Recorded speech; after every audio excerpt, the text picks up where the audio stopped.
Games in this podcast range from E to M. Hello and welcome to the official Xbox podcast, the only podcast coming to you from inside Xbox. And we are at Xbox Japan once again, and I gotta tell you, I have been looking forward to this one. Now, you could say it's been the year of Ninja Gaiden. We kicked off the year with the surprise drop of Ninja Gaiden 2 Black, and then this summer we saw a take on classic Tecmo titles in the series with Ninja Gaiden Ragebound. And coming up in just a few short weeks, we've got the headliner, Ninja Gaiden 4. During Tokyo Game Show, players in Japan are getting their very first chance to get on the sticks with this future classic, and we're getting the chance to speak with the leads on the project, from Team Ninja, director Masakazu Hirayama, and also from Platinum Games, director and producer Yuji Nakao. Thank you so much for joining us. I would think that people might recognize you, Hirayama-san, as the director of Wolong Fallen Dynasty, and Nakao-san, you were most recently credited as producer on Bayonetta 3. So we have some notable action game experience here today. So please tell us a little bit about your roles on Ninja Gaiden 4. そうですね。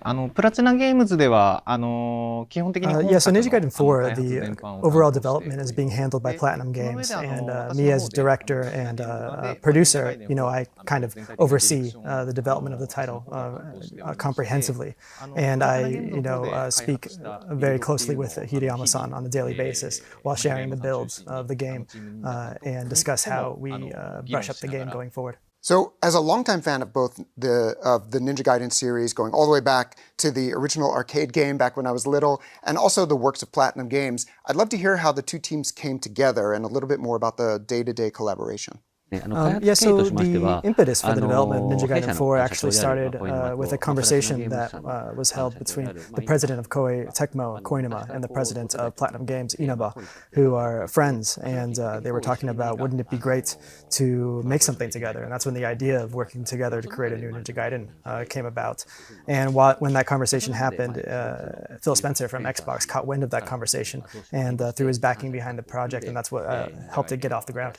So tell me, what does it mean to bring Ninja Gaiden back to Tokyo Game Show and to show the game off to the Japanese community for the first time in probably a long time since we've had a Ninja Gaiden game at Tokyo Game Show? Yeah, so like you said, it's been a long time since the last Ninja Gaiden game came out, and we had wanted to make one for a long time, so being able to collaborate with Microsoft as well as Platinum Games to make this happen, we're really happy.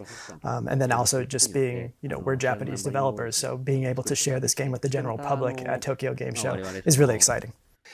We know this series is all about action, but I'd love to hear about how you're thinking about storytelling and cinematic moments.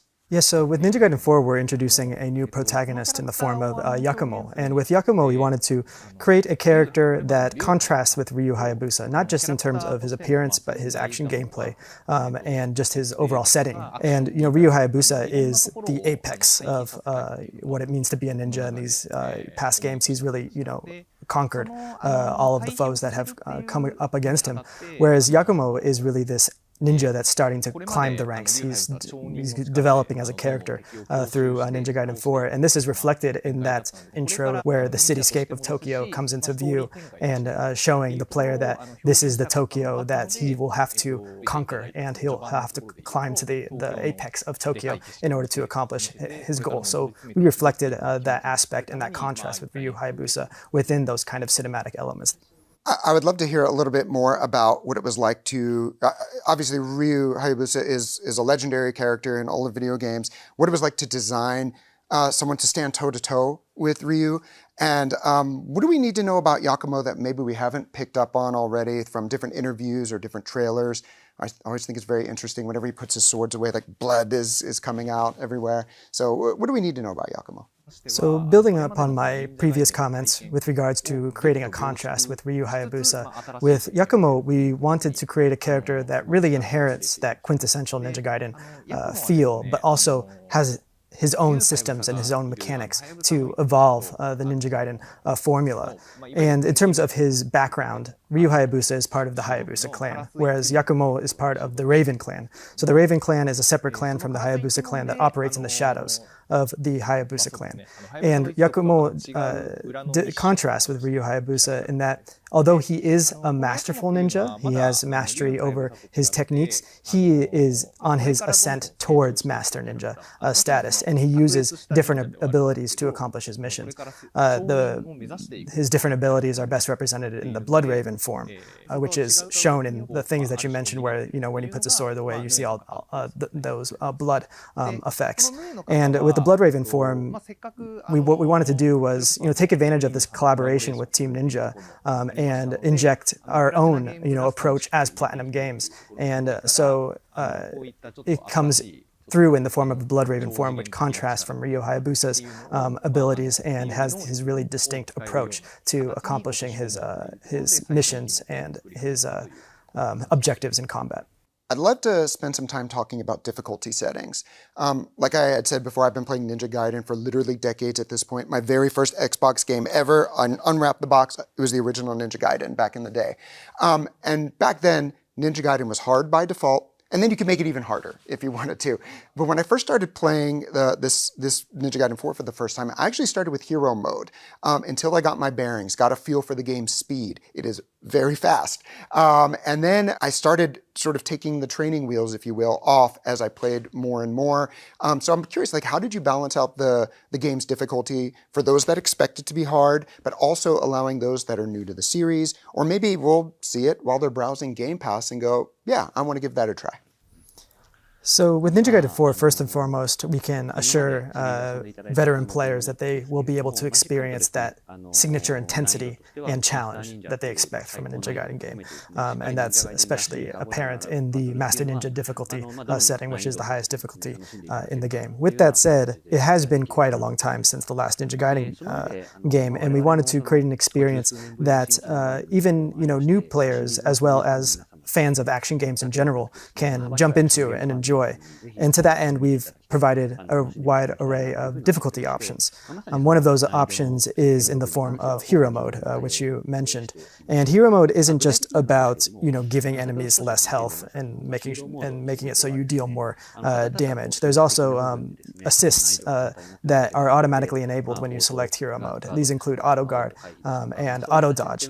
And these assists can actually be toggled on and off at any time in the game. So when you feel like you've acclimated yourself to the general flow of combat, you can turn off some of these training wheels, like you said, and curate your experience to allow you to continue to progress. And in addition to that, in your first playthrough in Ninja Gaiden 4, you can actually change the difficulty midway through the story. So in your first playthrough, there's 3 difficulty options that are available. There's hero mode, there's normal mode, and there's hard mode.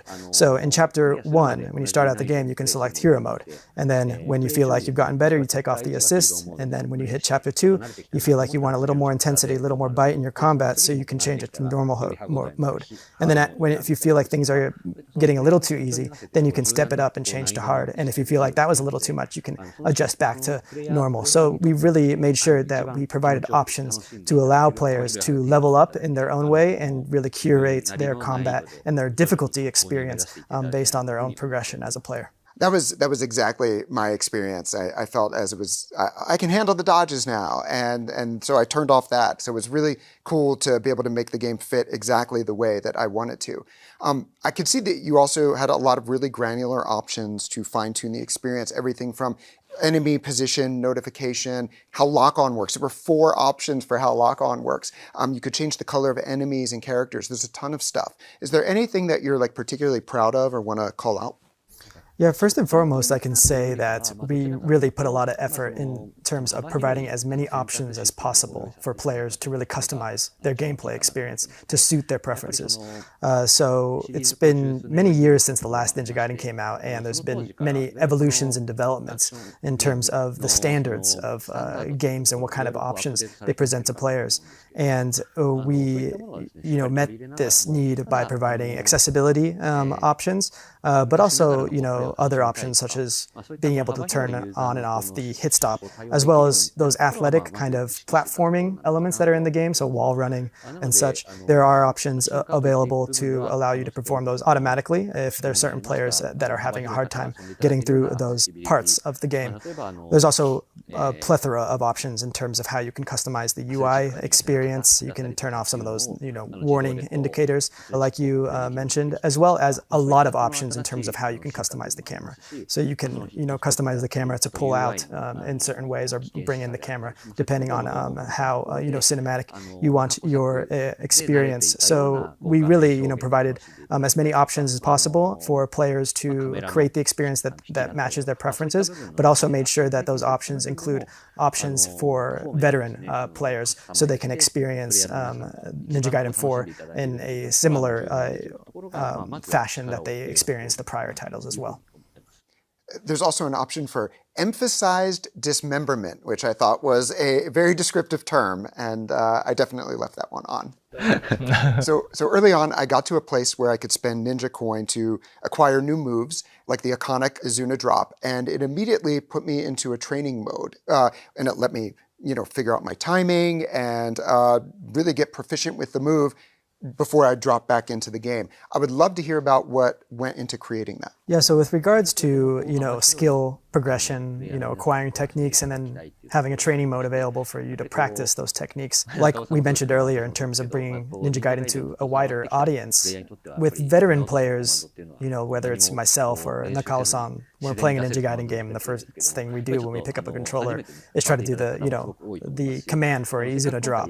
But that's second nature for us, but not necessarily for new time players. So we wanted to create a system and an avenue for new players to really familiarize themselves with those types of legacy techniques and allow them to level up as a player while enjoying what those distinct aspects of Ninja Gaiden. So throughout the game, you acquire Ninja Coin, which you acquire just through general, progression and defeating enemies, and then you can unlock legacy techniques, whether that's the Izuna drop or the Flying Swallow, by using that Ninja Coin. And Yakumo has all of those, legacy techniques that you would expect from a Ninja Gaiden game. But because, those are kind of like the bread and butter Ninja Gaiden techniques, we made sure that players would be able to acquire those from an early point in the game. And to that end, we made sure that the currency, the price of acquiring those was low. So you can acquire them from a very early point in the game. So with that training mode and this kind of progression system that we've incorporated, it allows players to really familiarize themselves with each of these individual techniques as they unlock them and develop their arsenal so they can really, dish them out in the heat of battle freely. So we've talked a lot about the things that are going to help somebody like me get back up to speed and sort of smooth out that progression. But let's talk about the other end of the spectrum when it comes to difficulty. I'd love to hear your thoughts on the speedrunning community. Are there any benchmarks that the QA testers are hitting that you can challenge the community with when the game's finally available? Yeah, so one example is the ranking system, which returns from prior Ninja Gaiden titles. With the ranking system in Ninja Gaiden 4, we set out to evolve the ranking system even further with more transparency in terms of how these parameters work in the game and what will allow you to reach higher ranks. And with Ninja Gaiden 4, we really wanted to make sure that there's something for players to really dig into after they beat the game. So those hardcore users who want to continue to explore what they can do and how well they can perform in the levels, they can really dig into that ranking system to experience that. In addition to the ranking system, there's also the training mode. We touched upon it before in terms of how it provides an avenue for new players to familiarize themselves with techniques. But the training mode is also something that we designed in a way to appeal to hardcore players as well. So there are options for players to kind of explore what kind of combos are possible, what the cancel, animation cancel routes are for what's just possible in the combat system. So they can really dig in and lab their arsenal out, and there's also options to change the enemies and their behavior as well. So there's a lot available for hardcore players to dig into in the training mode as well. Changing gears a little bit here, Ninja Gaiden historically featured a variety of weapons, swords and flails and nunchucks. The sword is, in my opinion, the most iconic. So I saw this morning that Ryu and Yakumo's swords have been brought into real life. Have you had a chance to see them yet? And I'm curious, what it has felt like to see these legendary weapons being turned into reality. Yeah, so with the real life swords, I didn't get a chance to see them being made, but I did have a chance to see the finished swords. And being able to see Yakumo's sword, of course, we were really happy because as Platinum Games, and that being the new character introduced with Ninja Gaiden 4, that was great to see that. But as a Ninja Gaiden fan myself, and as someone who's been playing these games for I don't know how long, being able to see the Dragon Sword, a real-life Dragon Sword, was an incredible experience. And it was kind of just a milestone feeling for me when I first saw it. So I was deeply moved when I saw the real-life Dragon Sword. Very cool. Do either of you have like a dream weapon you would love to see Yakumo or Ryu wield? I'm not asking you to commit to putting anything in the game or anything, but just, if your imagination runs wild. Yeah, that's a good question. With Yakumo, his weapons that he has are really distinct to his character and what he's able to do with his Blood Raven form. And he has these really expressive attacks. But with that said, each of his weapons do retain this kind of Japanese sensibility, and you can see that in the Assassin's Tools kit, the weapon that was most recently introduced or revealed in the opening night live trailer. So within the Assassin's Tools kit, it includes this arsenal of Japanese weapons. It would be interesting to see Yakumo wield something that's more modern. That's something that I think could be interesting. Speaking of modern, I've been privileged enough to be able to try out Ninja Gaiden 4 on the ROG Xbox Ally, literally this one. If you turn it on, you will see most recently played is Ninja Gaiden 4. Have you given this a go yet? Yeah, so I did have a chance to play it on the Xbox Ally, and I think it's really great that there is this device that will allow people to really experience that core action game experience on the go, separate from that console or PC experience. And I think with this system, it really retains the action gameplay feel. So really excited for people to be able to experience it in this format as well. We're officially into the show and tell part of this episode because something else very cool that is coming out alongside Ninja Gaiden 4 are, bear with me, these new standard and elite controller. I'm just going to be handing you all kinds of stuff here. These designs are something new for veterans and newcomers alike, featuring both Ryu and Yakumo's new katana as well. What do you think about these? Yeah, so this design was something that came about in collaboration with Team Ninja and Xbox Game Studios, and you can see that one side has Ryu's Dragon Sword, and then the other has Yakumo's sword. So they're on both sides, so when you're holding the controller, you feel like you're holding both swords while you're playing the game, and I think it's a really great design. There is the Elite version as well as the standard version, and you can customize some of the buttons as well. So I really I invite players out there to get their hands on one and enjoy the game with it. That's right. These are going into design lab so that you can change the buttons, you can change the sticks. There's a lot of different customization you can do, and sort of that Ninja Gaiden 4 top case is really cool. Those are not mine, so if they don't come home, they don't come back, that's fine. I hope you enjoy those. All right, so by the time that we watch this, if I timed it out correctly, you have just announced what is next for Ninja Gaiden 4. Can you elaborate on the DLC? So the Two Masters DLC, which will be available in early 2026, contains new weapons for Yakumo and Ryu. And you can see from the key visual that Yakumo's new weapon captures his personality and his approach to combat with, his expressive abilities. Whereas Ryu's weapon, as you can probably glean from the key visual, has a more precise look to it and will allow you to perform powerful and high-speed abilities. Each of these weapons will have its own distinct qualities and a plethora of mechanics for players to dig into, so we invite players to look forward to it. In addition to these weapons, there's also going to be new story content that's included in the Two Masters DLC, and the story content takes place after the events of the base game and unfolds from the perspective of both of these characters. In addition to the story content, there will also be post-game challenge content that exists separate from the ninja trials that are in the base game. So there's a lot of content for players to dig into, and we can't wait to share more details with players as they become available. Awesome.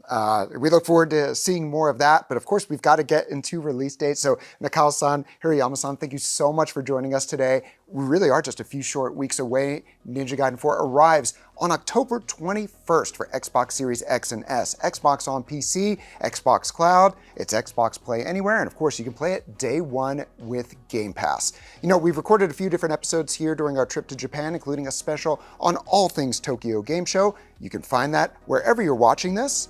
So thank you for watching. We'll see you on the next one.